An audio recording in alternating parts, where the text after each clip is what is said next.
Hello to everyone, welcome to my YouTube channel तेरा मेरा maths.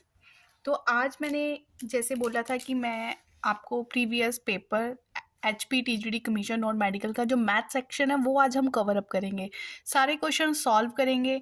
आप देखोगे कि कितने इजी वे से हर क्वेश्चन करने वाले हैं और आफ्टर सॉल्विंग द क्वेश्चन आपके माइंड में आएगा कि क्या ये था मैथ सेक्शन। ठीक है। तो मेरा मेन फोकस, जैसे ही मैंने अपने प्रीवियस वीडियो में बोला है कि जो मेरा मेन फोकस है वो है मैथ सेक्शन पे। अगर आपको लगता है आप मैथ्स में वीक हो, you want to create your interest in math section, तो आप मेरे साथ बने रहें जब तक टीजीटी कमीशन मतलब नॉन मेडिकल वाला नहीं होता। अगर चैनल पे नहीं हो तो चैनल को सब्सक्राइब कर लें, नोटिफिकेशन के लिए बेल आइकन को क्लिक कर लें।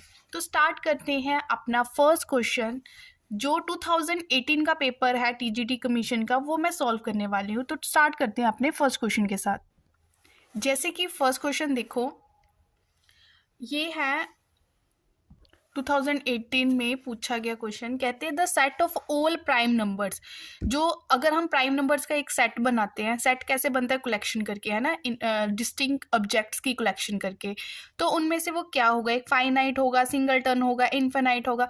देखो, जहाँ पे कुछ भी समझ ना आए तो वहाँ पे ऑप्शन आपको कैंसिल करनी आनी चाहिए। ठीक है। ऑप्शन अब मैं आपको बताती हूँ। अगर तो मैं इस तरह का कोई सेट ले लूँ नेचुरल नंबर्स का 1 2 3 4, तो ये चलता जा रहा है 1 1 के गैप पे। ठीक है, अप टू इन्फिनिटी। तो हम इसको बोलेंगे कि ये एक फाइनाइट सेट है। फाइनाइट मतलब हमें पता है कि जहाँ पे हमें नेक्स्ट टर्म का पता हो, ठीक है, कि इसके बाद अब यही आने वाला है, वो एक फाइनाइट सेट होता है।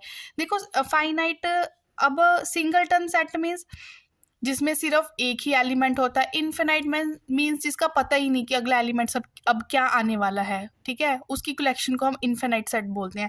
जैसे अपने प्राइम नंबर की कलेक्शन करनी है तो 2 सबसे छोटा प्राइम नंबर है, 2 से स्टार्ट करते हो आप। जैसे 2 हो गया, 2 के बाद आ गया 3 आ गया, 3 के बाद 5 आ गया, 5 के बाद 7 आ गया, फिर आ गया आपका 11, है ना। तो सो ऑन। अगर आप इसको ध्यान से देखते हो, ध्यान से देखें, तो यहाँ पे 1 का गैप है, यहाँ पे 2 का, 2 का, अब यहाँ पे 4 का, मतलब कोई अता पता ही नहीं है कि अगली टर्म अब क्या आने वाली है। ठीक है, अगली टर्म अब क्या आने वाली है मीन्स एक प्रॉपर आपके पास सीक्वेंस नहीं बन रहा है। तो जो प्राइम नंबर की कलेक्शन होती है वो इस तरह की होती है, इस तरह का सेट बनता है। तो इस तरह के सेट को आप फाइनाइट तो नहीं बोल सकते, ना ही आप इसको सिंगलटन बोल सकते हो, क्योंकि इसमें कौन सा कोई एक एलिमेंट है। तो ये आपका क्या हुआ? एक इन्फिनाइट सेट हुआ। क्लियर हो गया ना कि आप फाइनाइट और इन्फिनाइट कब बोलोगे? तो इसका आंसर क्या आएगा? An infinite set. ठीक है, देखिए स्टूडेंट्स, ये है हमारा सेकंड क्वेश्चन। ठीक है, तो पहले तो क्वेश्चन आपके सामने है, अगर आपको लगता है कि आप इसको कर सकते हो तो करके देख लें। ठीक है, नहीं तो इस क्वेश्चन को मैं अपने वे से करती हूँ, उसके बाद आप डिसाइड कर लेना कि आपको इस वीडियो पे रुकना चाहिए या यहीं से मुड़ जाना चाहिए। ठीक है, तो देखते हैं मैं इस क्वेश्चन को किस वे से करूंगी। मैं इस क्वेश्चन को इस नज़रिए से देख रही हूँ कि मुझे कुछ गिवन दे रखा है और कुछ फाइंड आउट करना है। जो गिवन दे रखा है वो साइन में है और जो फाइंड आउट करना है वो कोस में है। ठीक है, तो पहले गिवन पे ही काम करते हैं। ये चीज़ मुझे गिवन दे रखी है। अगर मैं इसको देखूं कि साइन एक्स, ठीक है, अगर ये साइन स्क्वायर एक्स उधर चला गया तो ये इस तरह से हो गया। तो इस रिलेशन, ये आपको पता है कि 1 माइनस साइन स्क्वायर एक्स किसके बराबर होता है? तो ये मेरा होता है कोस स्क्वायर एक्स के बराबर। ये कैसे आया ये मैं आपको क्लियर कर देती हूँ। हमने एक रिलेशन पढ़ा हुआ है कि sine square x plus cos square x is equal to 1 होता है। तो यहाँ से आप देख सकते हो कि 1 माइनस साइन स्क्वायर एक्स को आप कोस स्क्वायर एक्स के इक्वल लिख सकते हो। ठीक है, तो यहाँ से मैंने 1 माइनस साइन स्क्वायर एक्स को कोस स्क्वायर एक्स के इक्वल लिख दिया। अब इस चीज़ का मैं जो यूज़ करने वाली हूँ वो कहाँ पे करूँगी? जो टर्म फाइंड आउट करने वाली है। चलो फाइंड आउट पे काम करते हैं। अब कोस स्क्वायर एक्स को कोस स्क्वायर एक्स लिख दिया, लेकिन जो कोस 4x था इसको मैं कैसे लिख सकती हूँ? कोस स्क्वायर एक्स की पावर 2। बात तो वही है ना, 4 ही है ना, पर लिखने का वे थोड़ा अलग कर दिया। अब मैं देखूँ ये वाला कोस स्क्वायर एक्स इसी के बराबर, लेकिन अभी जो हमने ऊपर थोड़ा सा काम किया उस पर हमने देखा कि कोस स्क्वायर एक्स को आप साइन एक्स के इक्वल लिख सकते हो। तो इसको मैंने क्या लिख दिया? साइन एक्स के इक्वल, लेकिन इसकी पावर 2 है तो ये क्या बन गया? Sign square x. अब इस रिलेशन को देखो कि sine square x plus cos square x किसके बराबर होता है? 1 के बराबर। तो आंसर आ चुका है, ऑप्शन में हमें 1 दिख रहा है, ऑप्शन बी को आप क्या कर दोगे, टिक कर दोगे। तो किस तरह से हमें क्वेश्चन निकालना होता है, वो मतलब अगर हमने थोड़ी सी भी प्रैक्टिस कर रखी है तो वो जो भी उसके रिगार्डिंग रिलेशंस है वो बनते जाते हैं। जस्ट हमें वैल्यूज पुट करने का काम करना होता है कामली, और कुछ नहीं करना होता। तो ये हमारा सेकंड क्वेश्चन हो चुका है। अब आप डिसाइड कर ले कि वीडियो पे रुकना है या क्विट करके जाना है। चलो अब करते हैं थर्ड क्वेश्चन। देखिए जो ये थर्ड क्वेश्चन है, आप इसको पहले ध्यान से देख ले कि क्वेश्चन में पूछा क्या गया है। और ये मुझे नीचे ऑप्शंस दे रखी है 3, 4, 5, 6, और ये एक बोला है कि आपने बताना है कि स्मॉलेस्ट पॉजिटिव इंटीजर n क्या है, जिसके लिए ये वाला रिलेशन जो हमें दे रखा है वो सेटिस्फाई करता है कि n क्या होगा, 3 होगा या 4 होगा या 5 होगा या 6 होगा। देखिए इस क्वेश्चन को अगर मैंने किया तो मैंने इसको with the help of option किया, ठीक है। ऑप्शंस के हेल्प से हम इस क्वेश्चन को इजीली कर सकते हैं। सबसे पहले मैं आपको बोलूँगी कि आप n को 3 पुट करके देख ले, क्या ये वाली चीज़ इससे लेस देन आ रही है या नहीं। जहाँ पे वो सेटिस्फाई होता है वो आंसर होगा। तो 3, 4, 5, 6 आपको रैंडमली कोई पिक करना है या पीछे से शुरू करना है, जैसे मर्जी आप करके देख लें। तो मैं आपको बोलती हूँ कि आप पहले n को 6 पुट करके देख लें। जब मैंने n को 6 पुट किया, ठीक है, जब मैंने क्या किया, n को 6 पुट किया तो ये आ गया 2 की 6, ठीक है। मतलब n कहाँ तक है, 6 तक, मतलब ये 1, 2, 3, 4, 5, 6, और इस साइड क्या आ रहा है, 6 की 6। n की वैल्यू हमने क्या पुट की, 6 बाय ऑप्शन, रैंडमली आप पिक कर सकते हो, ठीक है। किस्मत अच्छी है तो पहला जो आपने पिक किया है उसी से आंसर आ जाएगा, अदरवाइज थोड़ा काम करना पड़ेगा। तो आप इसको भी सॉल्व करके देख लो, ठीक है। ये बनेगा 2 की 6, आप ये बन गया यहाँ से 120 इंटू 6, ये हो गया 720। और इसको थोड़ा देख ले सॉल्व करके, इसको सॉल्व करके मैं डायरेक्ट लिख रही हूँ कि इतना आ रहा है 46656, और इसको भी सॉल्व करें, इसको सॉल्व करके आ रहा है 46080। इस तरह से हमारे पास ये इनक्वालिटी बन रही है। अब हम देखेंगे कि जब मैंने n को 6 लिया, क्या वो चीज़ सेटिस्फाई हो रही है। ये वाली टर्म छोटी होनी चाहिए और ये वाली बड़ी होनी चाहिए। तो हाँ जी, सेटिस्फाई हो रही है, it mean 6 is our answer. तो ऑप्शन डी पे आप बेझिझक टिक कर दे, क्योंकि आंसर हमारा आ चुका है। तो ये पूछे गए हैं टीजीटी नॉन मेडिकल के में मैथ सेक्शन के क्वेश्चंस। आप देख सकते हो, अगर हम थोड़ा सा ध्यान से क्वेश्चन देखें तो कोई ना कोई सोल्यूशन निकल ही आएगा, ठीक है। मीन्स बात ये है कि थोड़ी तो प्रैक्टिस करनी पड़ेगी। नेक्स्ट करते हैं क्वेश्चन।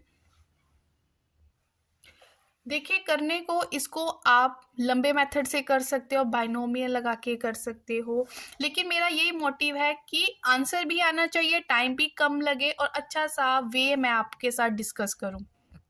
अब देखें कि सबसे पहले इस क्वेश्चन को देख के ये होता है कि हम इसको ब्रेक कर लेते हैं, ठीक है। 1.003 की पावर 4 दे रखी है, हम इसको इस तरह से लिख लेते हैं। मतलब हमने अगर इस चैप्टर को थोड़ा सा पढ़ा होगा तो हमें पता है कि 1 + x का रिलेशन होता है कुछ इस तरह से, इस तरह की फॉर्म में हम इसको लिख लेते हैं 1 + x⁴n, ठीक है।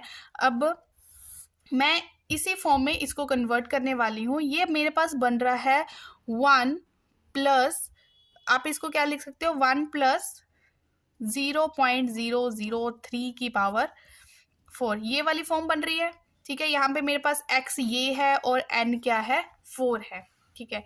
अब डिस्कस करते हैं क्वेश्चन के बीच की बात कि इस तरह से अगर मैंने इसको लिख दिया तो क्या करूँ। अब इतना पावर 4 तक ओपन करना पड़ेगा क्या, नहीं, आपको ऐसा कुछ नहीं करना है। मैं आपको बताती हूँ, हमने x को देखना है, ठीक है।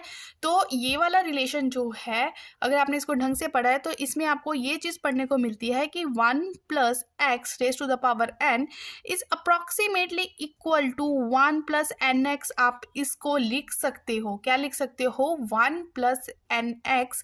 कब, वो कंडीशन है, वो कंडीशन आपको ध्यान से देखनी होगी। वो कंडीशन क्या है, जब मेरे पास जो ये x है, ये when x is very very छोटा, किससे, 1 से। जब मेरे पास ये x 1 से काफ़ी छोटा होगा तब ये वाला रिलेशन इस फॉर्म में कन्वर्ट हो जाएगा, ठीक है। तो हाँ जी, मैंने एक्स को देखा, एक्स तो मेरा बेचारा कितना छोटा सा है, 0.003 लेस देन 1 ही तो है। तो इट मीन्स हम इसको क्या लिख सकते हैं, 1 plus n x n multiply this 0.003। तो आप इसको सॉल्व कर ले, 1 प्लस 0.012 और इसको एडिशन करने पे हमारे पास आता है 1.012। कहाँ पे है ये आंसर, ऑप्शन नंबर ए, मिल गया। तो ऑप्शन नंबर ए इसका क्या आ गया, सोल्यूशन आ गया। आप देख सकते हो कितना इजी था कि सिर्फ मैंने आपको रिमाइंड कराया है, क्या करवाया बाकी तो आप नहीं किया। मैंने आपको जस्ट ये बताया कि ये चीज़ ये कब बनती है, जब ऐसा होगा। तो हमारे पास तो ऐसा ही था, तो हमने इस चीज़ का यूज़ किया और आंसर निकाल लिया। तो स्टूडेंट्स करते हैं अपना नेक्स्ट क्वेश्चन ईजी वे के साथ। अब ये नेक्स्ट क्वेश्चन आपके सामने है। पहले तो मैं यही बोलूँगी खुद सॉल्व करके देख लो, ठीक है, खुद सॉल्व करके देख लो, फिर मैं तो करने ही वाली हूँ। अब अगर मैं इस क्वेश्चन को देखूं, कहते हैं ये वाली चीज़ ये दोनों इक्वल हैं। अगर इफ मतलब अगर ये दोनों इक्वल है तो जो यहाँ पे n लिखा है तो इनमें से n क्या है, ठीक है, कुछ है भी या नन ऑफ दीज ही है। तो n क्या है, अगर थोड़ा सा आप दिमाग लगाओ तो एक रिलेशन हमें पता है कि अगर n c n मतलब n और r दोनों सेम सेम होते हैं तो उस टाइम इसकी वैल्यू क्या होती है, 1, ठीक है, उस टाइम इसकी वैल्यू होती है 1। ऑप्शन उठा लो, अगर मैं 2 पुट करती हूँ n की जगह 2 तो ये बन जाएगा 2c3 और इधर बन जाएगा 2c2। ये तो बन गया 1, लेकिन ये तो कुछ और बनेगा, सॉल्व करके देख लेना, ये तो 1 नहीं बनेगा, ये कुछ और है, ये 1 है। तो इट मीन्स 2 पुट करके तो ये इक्वल आने नहीं वाले, देख के पता चल रहा है, सीधा काटो इसको, ठीक है। उसी तरह अगर आप इसमें 3 पुट करते हो तो ये आपका बन रहा है 3c3 is equal to 3c2। ये तो बन जाएगा 1 क्योंकि n और r दोनों सेम सेम है, लेकिन ये 1 नहीं बनेगा, ठीक है। अगर ये 1 है ये 1 नहीं है तो ये भाई इक्वल कैसे हो गए। तो 3 पुट करके ये वाली कंडीशन सेटिस्फाई नहीं हो रही, तो ये भी कैंसिल। अब बचा क्या, बचा क्या 5। ऑब्वियस है 5 ही इसका आंसर है, लेकिन आप निकाल के देखोगे क्योंकि कंफ्यूज करने के लिए इन्होंने हमें नन ऑफ दीज भी दे रखा है, ठीक है। तो मैं आपको बताती हूँ, आप सॉल्व कर लेना, वैल्यूज पुट करके छोड़ देती हूँ। जब मैं यहाँ पे पुट कर रही हूँ 5c3 is equal to 5c2, ठीक है, इसको हम सॉल्व कर लेंगे।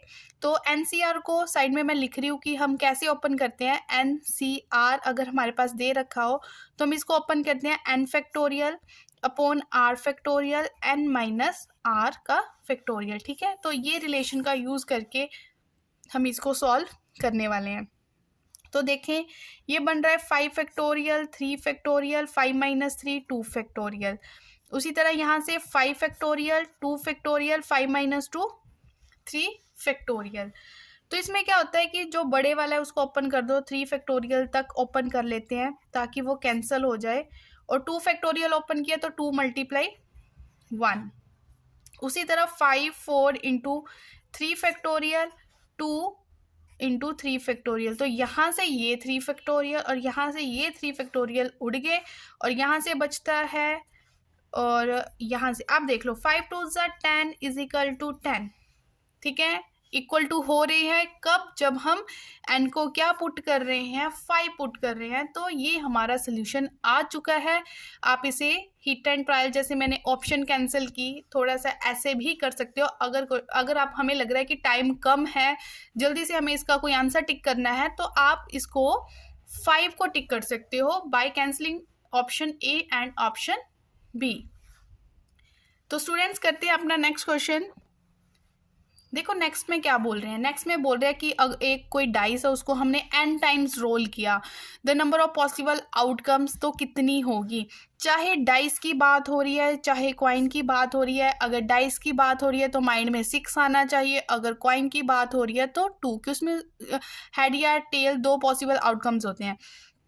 तो डाइस है, हम इसकी टोटल पॉसिबल आउटकम्स कैसे निकालते हैं, हमें पता है डाइस है तो इसमें 6 नंबर होते हैं, जितने टाइम्स उसको रोल किया गया होता है उसकी पावर n कर दो। तो ये आंसर आ चुका है, बिल्कुल सिंपल सी बात है, 6 raise to the n means option B इसका आंसर होगा।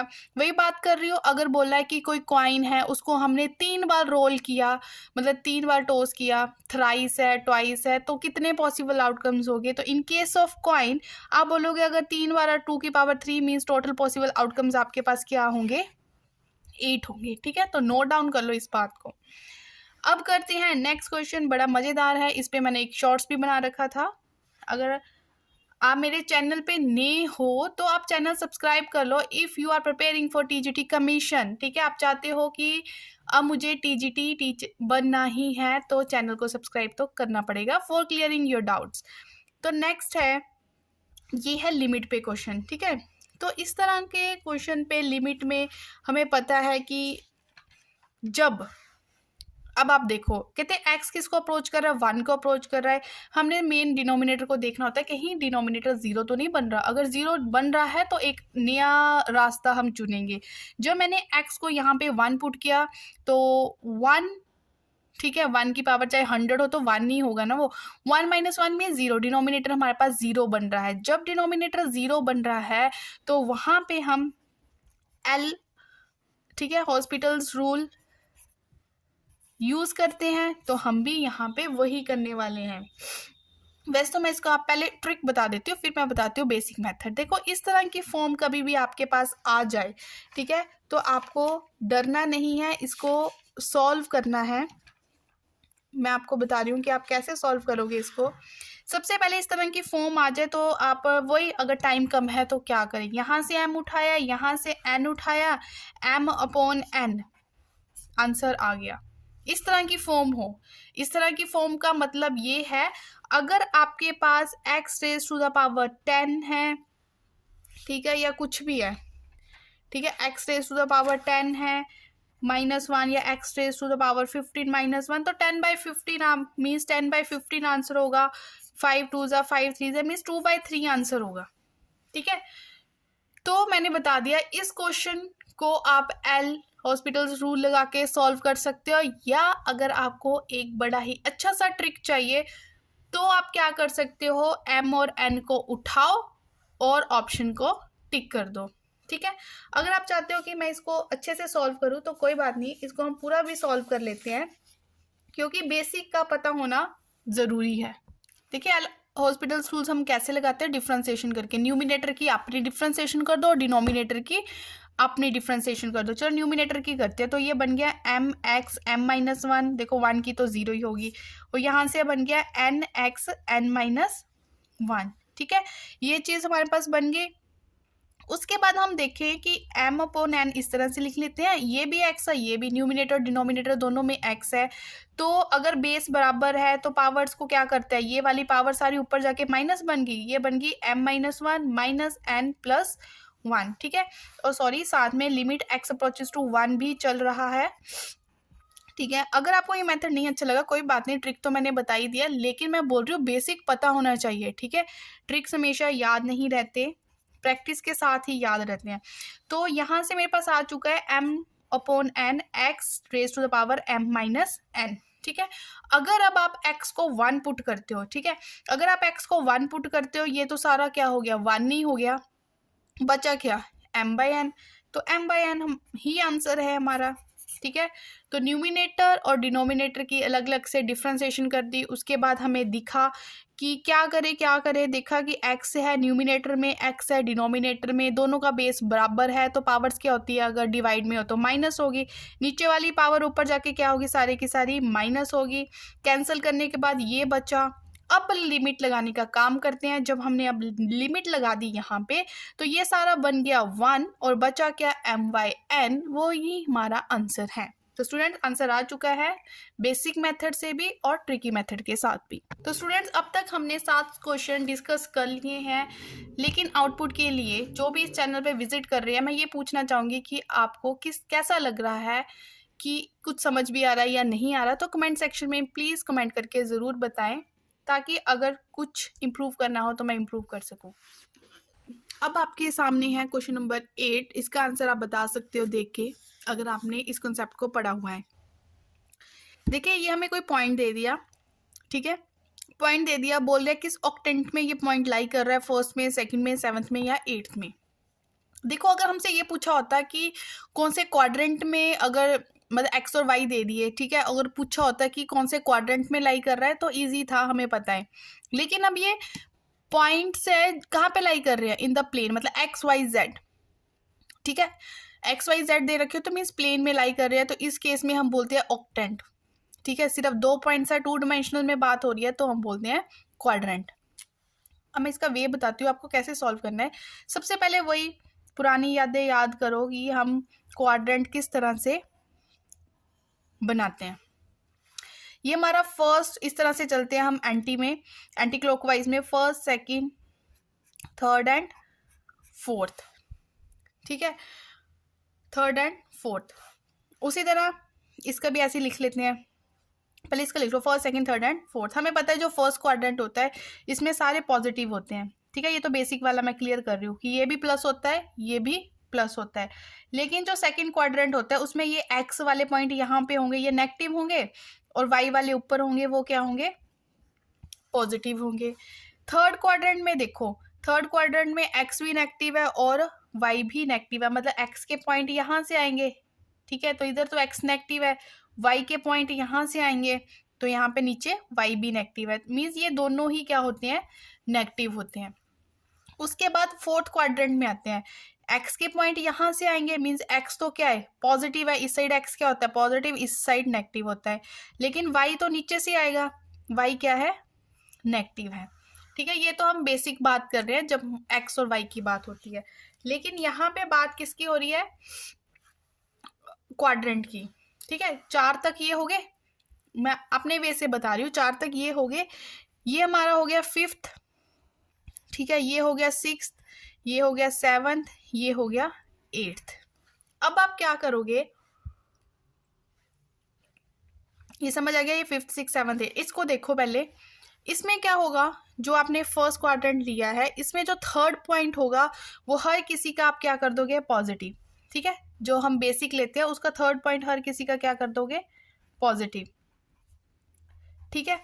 ये मीन्स जब तीनों पॉइंट पॉजिटिव पूछा हो आपसे तो तीनों पॉइंट पॉजिटिव कहाँ पे लाई करेंगे, फर्स्ट क्वाड्रेंट में, ठीक है।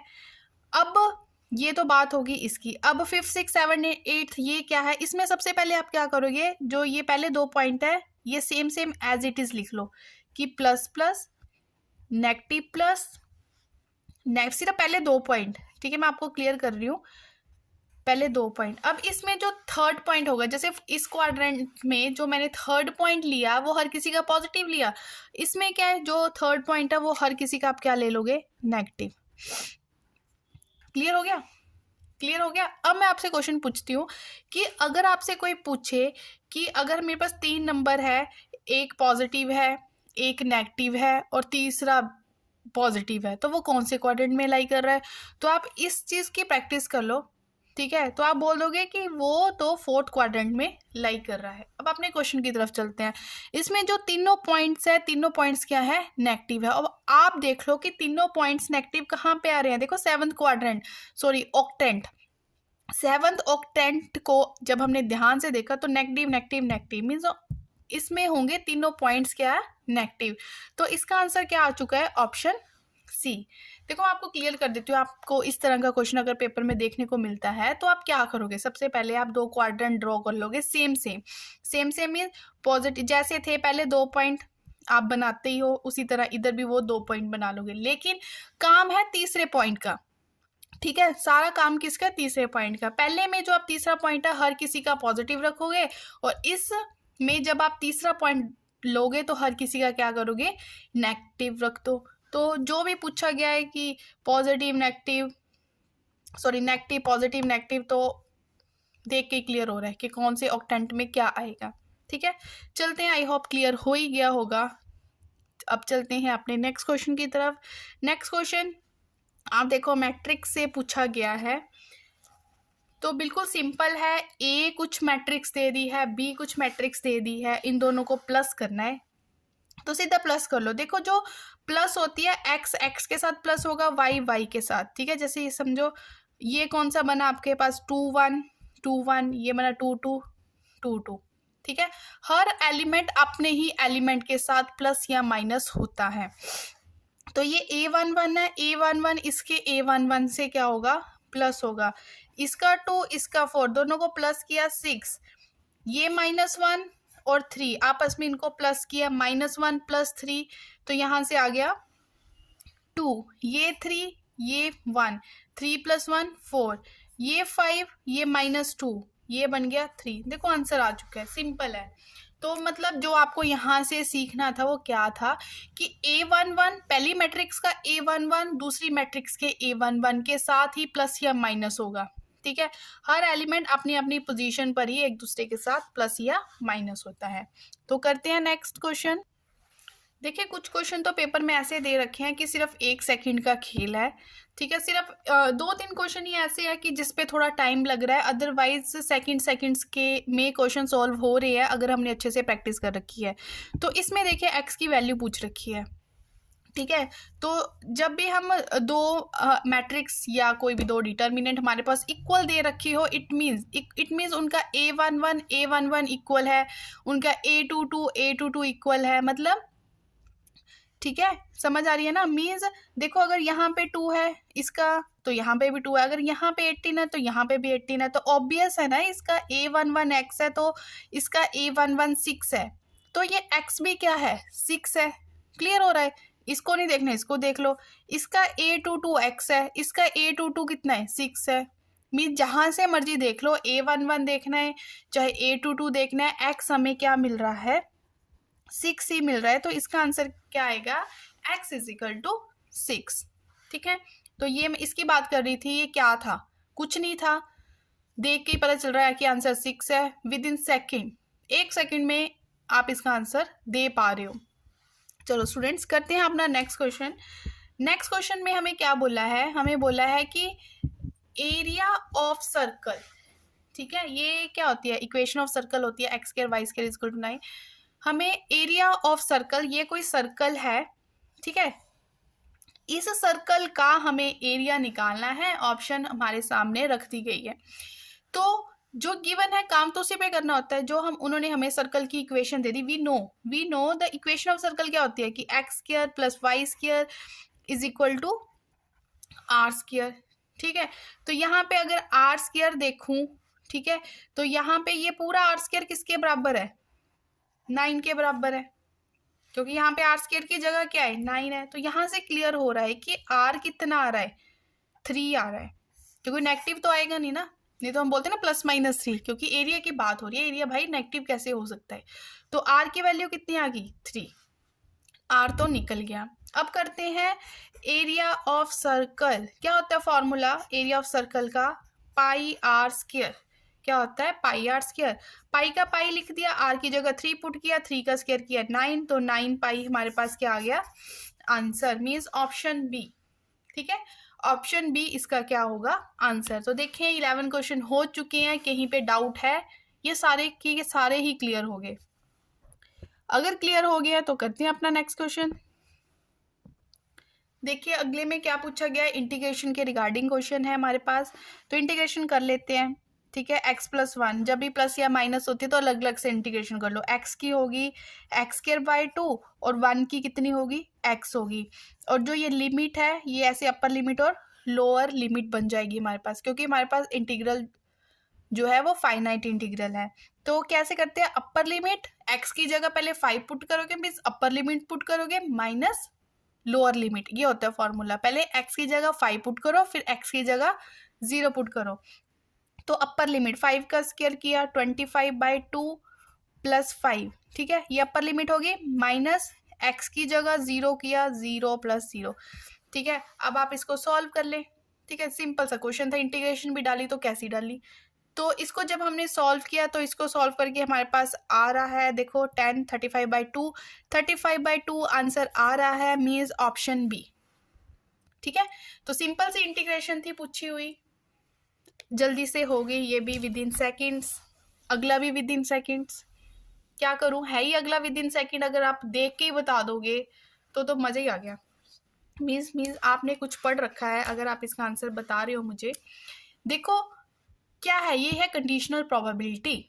ठीक है, क्या है कंडीशनल प्रोबेबिलिटी पे मैंने एक वीडियो अपलोड कर रखी है, आप डिस्क्रिप्शन बॉक्स में जाके मैंने एक प्लेलिस्ट दे रखी होगी, वहाँ से वो वीडियो आप देख सकते हो।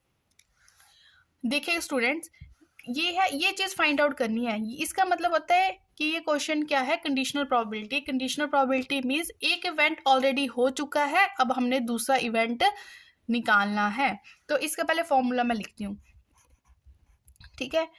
मतलब प्रोबेबिलिटी ए की निकालनी है जब बी हैज़ ऑलरेडी अकर्ड, ठीक है, बी हो चुका है। तो इसको हम इस तरह से लिखते हैं, ए इंटरसेक्शन बी अपॉन जो इवेंट हो चुका है उसको हम कैसे लिखते हैं, नीचे लिखते हैं। सबसे अच्छी बात है कि प्रोबेबिलिटी ऑफ ए भी उन्होंने हमें दे रखी है, प्रोबेबिलिटी ऑफ बी भी दे रखी है। जैसे मेरी नज़र प्रोबेबिलिटी ऑफ बी पे पड़ती है, मैं देखती हूँ प्रोबेबिलिटी ऑफ बी तो 0 है। जब 0 नीचे जाएगा तो क्या होगा, चीज़ नोट डिफाइंड हो जाएगी, कुछ नहीं निकालना। प्रोबेबिलिटी ऑफ बी उन्होंने क्या दे दी, 0 दे दी। जब भी 0 डिनोमिनेटर में जाएगा, इसको तो देखने की ज़रूरत ही नहीं पड़ी कि इसको क्या पुट करें, ठीक है। तो हमारा आंसर क्या आ गया, नोट डिफाइंड, क्योंकि डिनोमिनेटर 0 बन रहा है। जस्ट इसमें उन्होंने हमारा क्या चेक किया कि बच्चों को फॉर्मूला आता है, ठीक है। कैलकुलेशन तो भाई कुछ भी नहीं थी इसमें। अब चलते हैं नेक्स्ट क्वेश्चन की तरफ। देखो, अब तक मैंने आपके साथ 13 क्वेश्चन डिस्कस कर लिए हैं। अगर आपको क्वेश्चन अच्छे लग रहे हैं तो लाइक तो बनता है, ठीक है। चैनल को, मेरी इस वीडियो को लाइक करें ताकि मुझे क्लियर हो कि जितने भी स्टूडेंट्स ने इस वीडियो को देखा है उसे कंसेप्ट क्लियर हो रहा है। इसी तरह की और वीडियोस मैं अपलोड करती रहूँगी। मेरी वीडियोस विद इन वीक में ही अपलोड होती है, तो चैनल पे बने रहे, लेकिन नोटिफिकेशन के लिए बेल आइकन को आप क्लिक कर लें। चलो स्टूडेंट्स, अगला क्वेश्चन देखिए। इस पे थोड़ा सा काम करना पड़ेगा, इसको नहीं मैं बोल रही कि विद इन सेकेंड। देखिए, अगर स्पीड ज़्यादा है तो हो सकता है विद इन सेकेंड भी। इस पे हमें कुछ ए दे रखा है, कुछ बी दे रखा है, कुछ ये दे रखा है और ये पूछा गया है, ठीक है। इसमें scalar product and vector product, थोड़ा सा इसके बारे में हमें नॉलेज होनी चाहिए। तो देखें, जो दे रखा है, ठीक है, पहले उस पर काम करते हैं। जो हमें दे रखा है पहले उस पर काम करते हैं। आप देखें कि इसका फॉर्मूला क्या होता है, ठीक है। ये है हमारे पास वेक्टर प्रोडक्ट। इसको हम कैसे ओपन कर सकते हैं, इसको हम ओपन कर सकते हैं A vector, sorry, magnitude of A, magnitude of B. जब ये मॉडुलस ब्रैकेट आ गई तो हम इसे मैग्नीट्यूड करके बोलते हैं। Magnitude of A, magnitude of B. Cross product किस में ओपन होता है, साइन थीटा में, ठीक है, साइन थीटा में ओपन होगा। तो ए क्रॉस, इसकी वैल्यू तो 8 है मेरे पास। यहाँ से ए कितना आ गया 2, बी कितना आ गया 5 और आ गया साइन थीटा। 5 2 ज़ा 10, 10 यहाँ पे जाके क्या हो गया, डिवाइड हो गया। तो साइन थीटा 2 4 ज़ा 5 ज़ा, ठीक है। तो मेरे पास साइन थीटा कितना आ गया 4/5, ठीक है। गिवन पे इतना ही काम कर सकते थे और वो हमने कर दिया। अब चलते हैं फाइंड आउट की तरफ। फाइंड आउट हमें क्या करना है, ए डॉट बी, ये चीज़ हमें फाइंड आउट करनी है, ठीक है। तो ये है स्केलर प्रोडक्ट। इसको कैसे ओपन करते हैं, magnitude of A, magnitude of B, ये कोस थीटा में ओपन होता है और जो मेरे पास वेक्टर होता है वो होता है साइन थीटा में ओपन। तो लिख दिया। देखे, ए और बी, ए की वैल्यू कितनी है 2, बी की वैल्यू कितनी है 5, मीन्स ये तो 10 बन गया, 10 कोस थीटा। पर कोस थीटा को, क्योंकि साइन थीटा मुझे पता है कि किसी तरह से आप कोस थीटा को साइन थीटा में कन्वर्ट कर ले, तो एक ही तो है रिलेशन साइन और कोस में, जिसकी हेल्प से आप एक दूसरे को शिफ्ट कर सकते हो, एक दूसरे की वैल्यू निकाल सकते हो। तो यहाँ से पहले कोस स्क्वायर थीटा आ गया 1 माइनस साइन स्क्वायर थीटा, और स्क्वायर उधर भेजो तो कोस थीटा की वैल्यू आ गई 1 माइनस साइन स्क्वायर थीटा, ठीक है। क्यों, कोस को मैंने साइन में इसलिए कन्वर्ट कर लिया क्योंकि साइन मैंने निकाल लिया है अपने फर्स्ट स्टेप में। तो अब हम यहाँ से क्या करेंगे, साइन की वैल्यू पुट कर दो, 4/5 का स्क्वायर, 4 का स्क्वायर 16, 5 का स्क्वायर 25, तो 25 माइनस 16 9/25। तो इसको सॉल्व किया मीन्स 3/5, ठीक है। सारी कैलकुलेशन मैंने साइड में सॉल्व कर ली। कोस थीटा की वैल्यू आ गई 3/5। अब यहाँ पे मैंने कोस थीटा को कितना पुट कर दिया 3/5, 5 1 ज़ा 5 2 ज़ा 10, 3 2 ज़ा 6, आंसर आ गया। आंसर आ गया मीन्स ऑप्शन बी। क्या किया हमने, जो गिवन था उसको सॉल्व किया, उसको सॉल्व करने के बाद मेरे पास साइन थीटा निकल गया। अब चले हम फाइंड आउट की तरफ।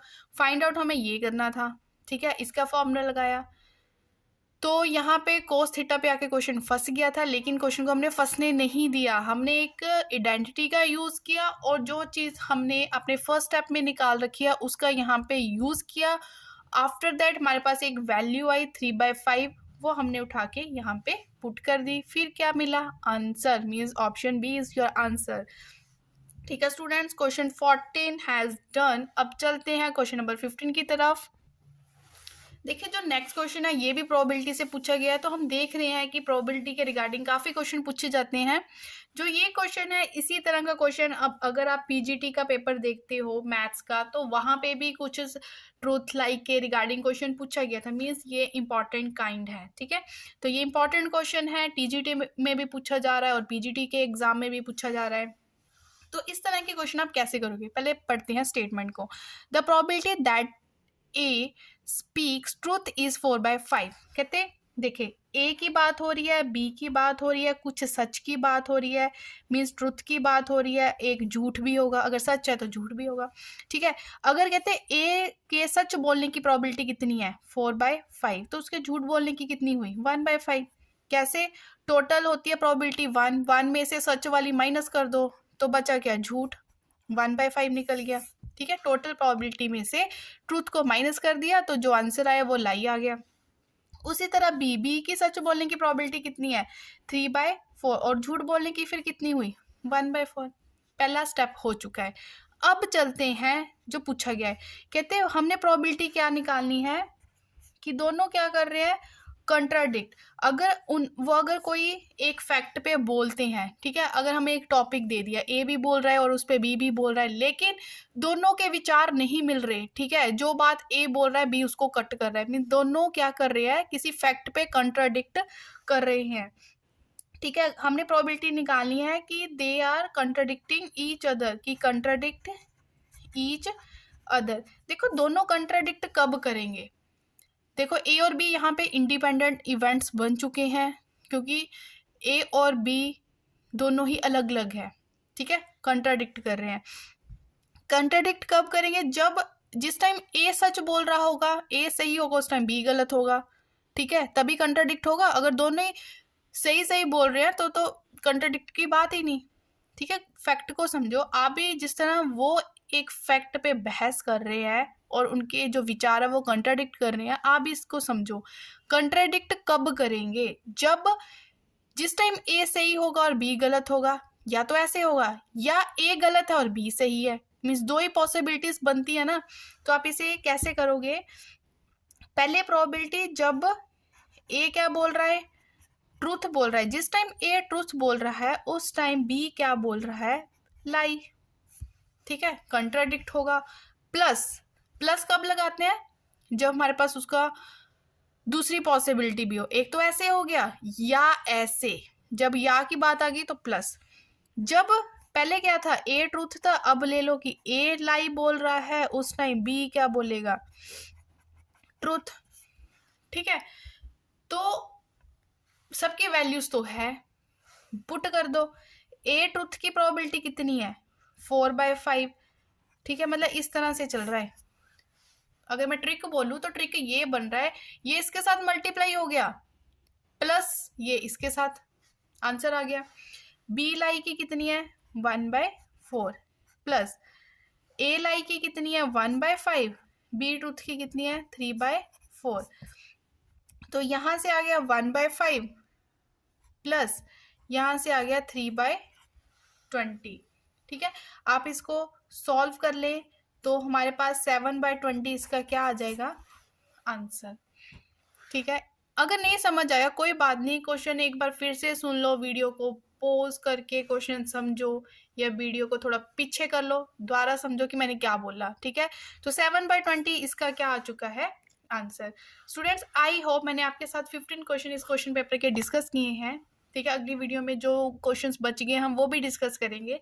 अगर आपको ये सारे क्वेश्चन अच्छे से समझ आ गए हैं, ठीक है, आपको लगता है कि इस चैनल पे जो अपकमिंग वीडियोस है वो भी आप देखना चाहोगे, तो चैनल सब्सक्राइब कर लें, नोटिफिकेशन के लिए बेल आइकन को क्लिक कर लें, और डिस्क्रिप्शन बॉक्स में दिए गए लिंक पे जितनी भी वीडियोस है आप उसे वॉच कर सकते हो, क्योंकि वो आपके आने वाले कॉम्पिटिटिव एग्जाम में आपको काफ़ी बेनिफिट देगी। ठीक है फ्रेंड्स, तब तक के लिए bye and thank you so much.